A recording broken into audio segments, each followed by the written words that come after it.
Hello friends, welcome to ई पाठशाला। और मेरे इस चैनल में आपको मिलेगा सीबीएसई और एनसीईआरटी मैथ की सारी क्लासेस का चैप्टर वाइज कंप्लीट सॉल्यूशन। सबसे पहले मैं स्टार्ट कर रहा हूँ क्लास 10 से। मेरे इस चैनल का पर्पज है इंडिया के हर एक स्टूडेंट तक शिक्षा को पहुंचाना, और वो भी बिल्कुल फ्री। मेरे जैसे और भी कई लाखों चैनल्स हैं जो ये काम बहुत पहले से कर रहे हैं और काफी हद तक इस काम को करने में सफल भी हुए हैं। मैं उन सभी क्रिएटर्स का तहे दिल से शुक्रिया अदा करता हूँ। लेकिन मुझे उन सभी क्रिएटर से थोड़ा ज्यादा एडवांटेज है, क्योंकि मैं बाद में आया हूँ और अब चीजें काफी चेंज हो चुकी हैं, तो मैं क्वेश्चंस को और भी बेहतर तरीके से एक्सप्लेन कर सकता हूँ।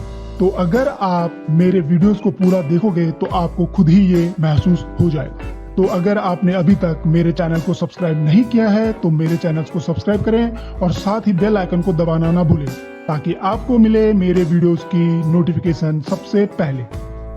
तो फ्रेंड्स, आज हम सॉल्व करने वाले हैं क्लास 10th मैथ की एक्सरसाइज 1.3 और इसका जो पहला वाला क्वेश्चन है ये बहुत ही इंपॉर्टेंट है। तो इसको मैं आपको बहुत अच्छे तरीके से एक्सप्लेन करूंगा। ये वाला क्वेश्चन अगर आपको आ गया, क्वेश्चन नंबर 1 आपके समझ में आ गया, तो अब आपको क्वेश्चन नंबर 2 और 3 को प्रूव करने में कोई भी प्रॉब्लम नहीं होगी। तो चलिए शुरू करते हैं। Question number first, exercise 1.3 class 10th math. So question number 1 क्या कहता है? Prove that √5 is irrational number. So irrational number क्या होते हैं, रेशनल नंबर क्या होते हैं, रियल नंबर क्या होते हैं, होल नंबर क्या होते हैं, इन सब के लिए मैंने एक वीडियो बनाया था ऑलरेडी, उसमें मैंने काफी डिटेल में इनको एक्सप्लेन किया था। ये जो क्वेश्चन नंबर 1 है, √5 को हमें प्रूव करना है इरेशनल।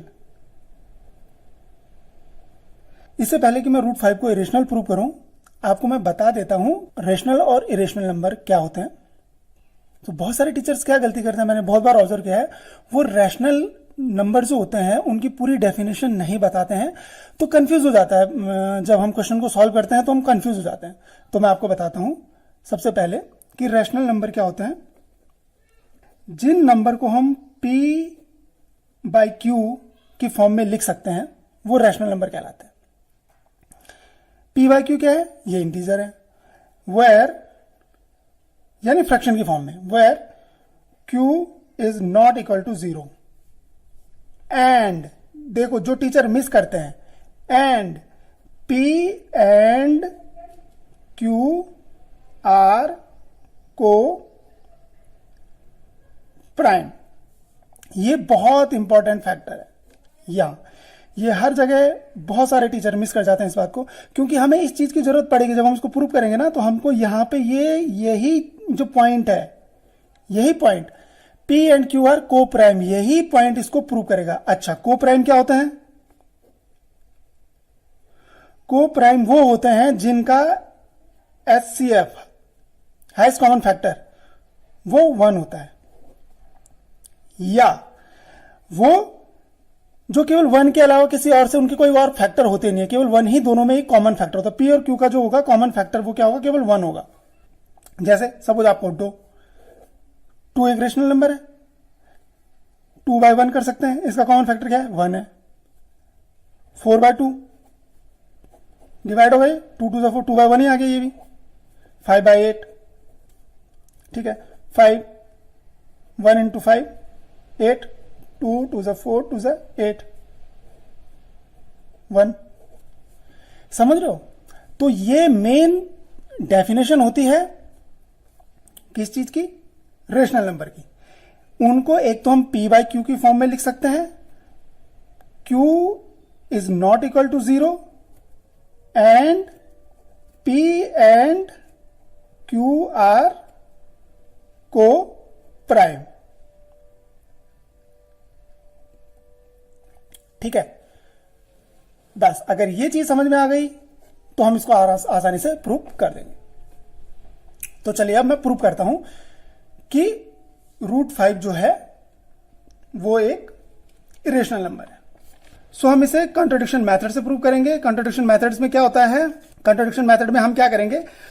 √5 को पहले रेशनल नंबर प्रूव कर देंगे, और उसके बाद जब हम आगे क्वेश्चन को सॉल्व करेंगे तो हम देखेंगे कि हम खुद ही अपने जो हमने एज्यूम किया था ना वही गलत हो गया, ये रेशनल नंबर है ही नहीं। तो रेशनल नंबर नहीं होगा तो ऑटोमेटिकली इरेशनल नंबर होगा, क्योंकि दो ही होते हैं, ये तो रेशनल होते हैं, तो इरेशनल होता है। लिखेंगे let us assume to contrary that root 5 is a rational. So we can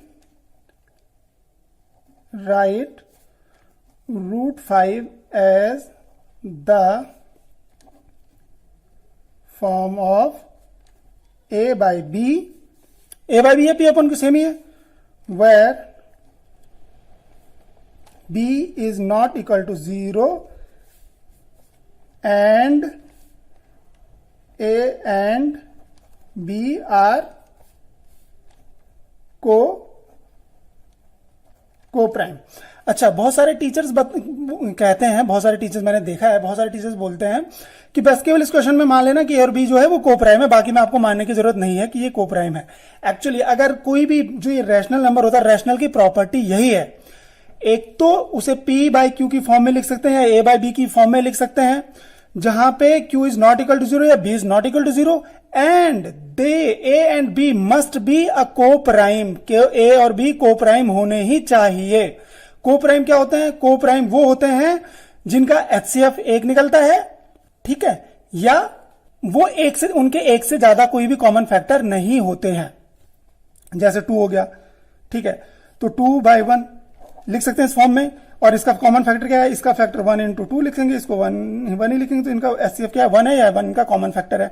5/3 देखो 1 इंटू 5, ठीक है, और 1 इंटू 3 कॉमन फैक्टर क्या आ गया? इनका 1 है, और HCF भी इनका 1 ही होएगा, ठीक है। कोई भी नंबर ले लो, 9/3 लिख लो, ठीक है, तो 3 3 9 3/1 लिखेंगे, सेम चीज आ गई। समझ रहे हो? कोई भी नंबर, कोई भी रैशनल नंबर, उसके जो उसे p बाई क्यू की फॉर्म में लिख सकते हैं, और जो p बाई क्यू की फॉर्म में लिखेंगे, जो p और q होंगे वो को प्राइम होंगे, यानी उनका जो फैक्टर होगा वो 1 होगा, 1 के अलावा कोई दूसरा कोई कॉमन फैक्टर नहीं होगा, या उनका HCF, दूसरे शब्दों में हम कह सकते हैं कि उनका HCF 1 होगा, ठीक है, 1 होगा। क्लियर हो गया इतना? सो हमने a और b को को प्राइम मान लिया, सो हम इसको लिख सकते हैं root 5 is equal to a upon b, ठीक है, स्क्वायर द बोथ साइड, तो हम बोथ साइड स्क्वायर करेंगे तो आएगा रूट 5 का square is equal to a upon b का।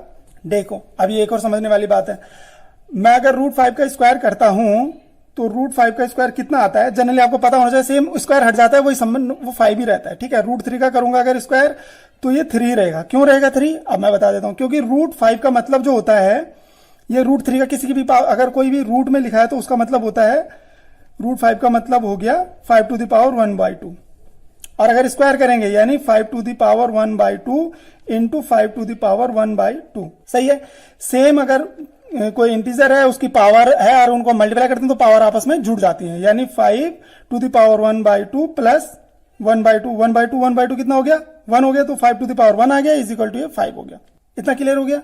यानी ये आएगा, इसको हम लिखेंगे, ये हो जाएगा 5 is equal to a square upon b square, लिख सकते हैं सनी, यानी हम इसे लिखेंगे 5b square is equal to a square. तो ये आ गया 5b square is equal to a square, हम लिख सकते हैं। अब देखो यहां से देखना, जो 5b स्क्वायर है ये 5 से डिवाइड हो रहा है, यानी a स्क्वायर भी डिवाइड होगा 5 से, होगा, because a square is divisible by 5, so a is also divisible by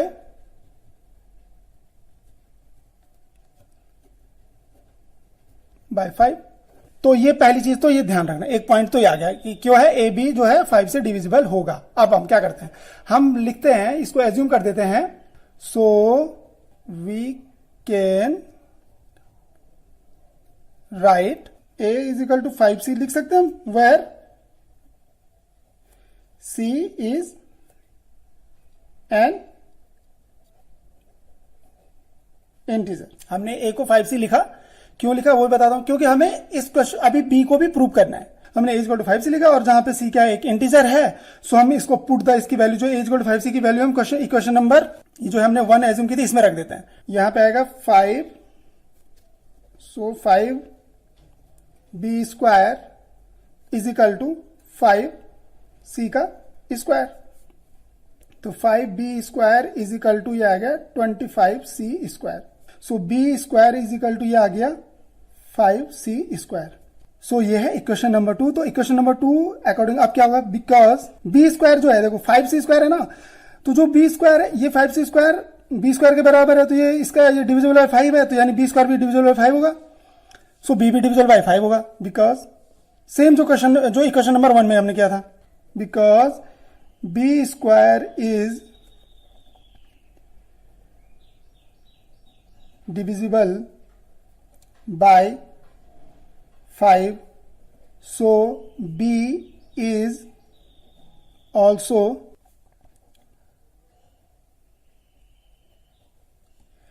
divisible by 5। अब दोनों हमें a भी हमारा डिविजिबल बाय 5 निकल गया और b भी हमारा डिविजिबल बाय 5 निकल गया, दोनों हो गए ना गलत। हम कह रहे थे कि उनका कोई फैक्टर आएगा ही नहीं एक के अलावा, और यहां पे उनके फैक्टर क्या है, 5 है, एक भी और 5 भी है, यानी अपनी बात हमने गलत हो गई। सो इसका मतलब ये क्यों गलत हुआ, यानी हमने गलत माना था, हमने गलत एज्यूम किया था, इसी वजह से तो गलत आया है। अगर हमने सही एज्यूम किया होता तो सही आता। मतलब ये जो √5 है ये इरेशनल नंबर है। सो अब आगे क्या लिखेंगे, देखो ये बोध हो गया। Therefore a and b have at least 5 as a common factor. इन दोनों में क्या है, ये a और b में क्या है, दोनों जो हमने प्रूव किए थे उन दोनों में 5 क्या है, कॉमन फैक्टर है। But this contradicts the fact that A and B are coprime. लेकिन जो ये इस फैक्ट को जो ए और बी है वो को प्राइम है, उनके एक के अलावा कॉमन फैक्टर नहीं होने चाहिए, तो ये इस वाले को कॉन्ट्राडिक्ट करता है। This contradiction has occurred because of our incorrect assumption that 5 is a rational number.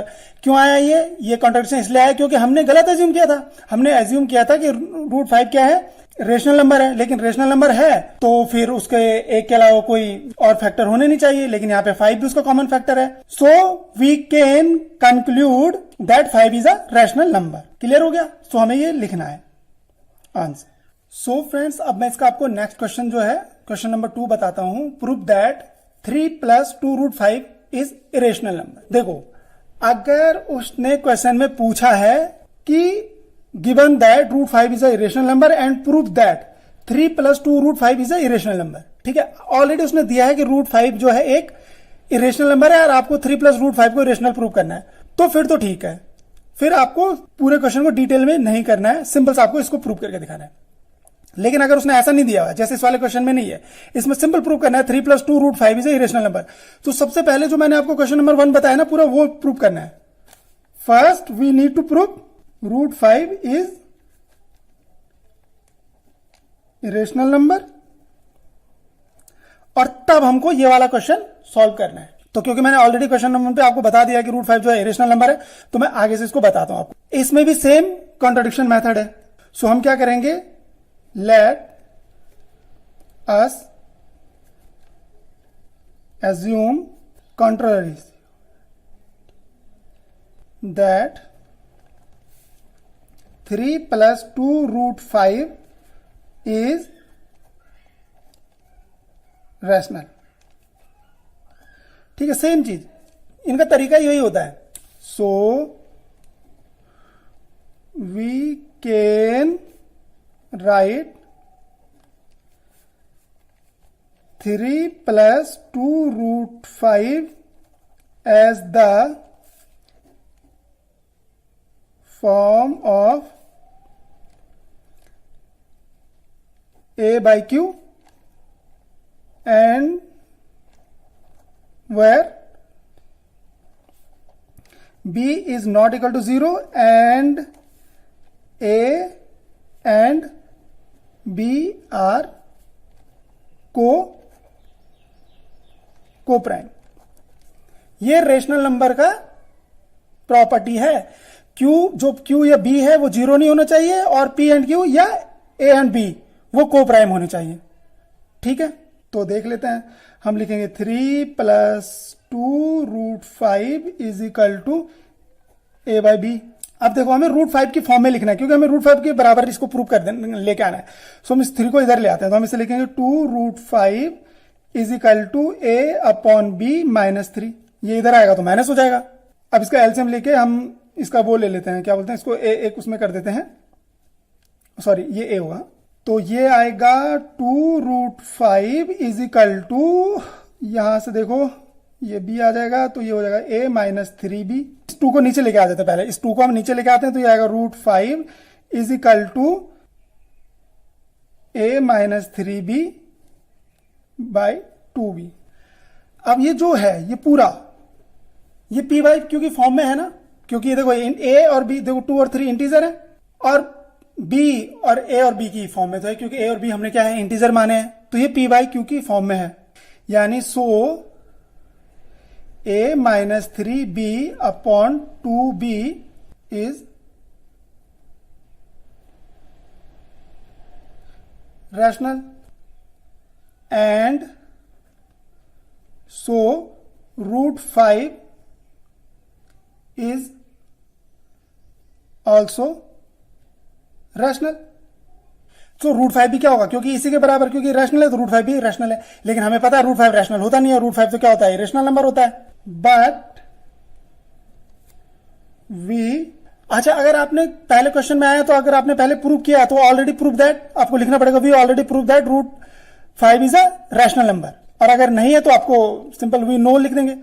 So we already prove that √5 is irrational number. This contradiction, so this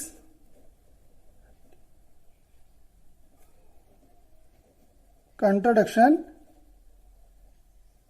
arise because of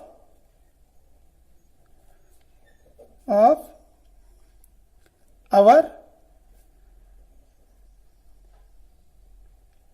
incorrect assumption that 3 plus 2√5 is rational. So we conclude that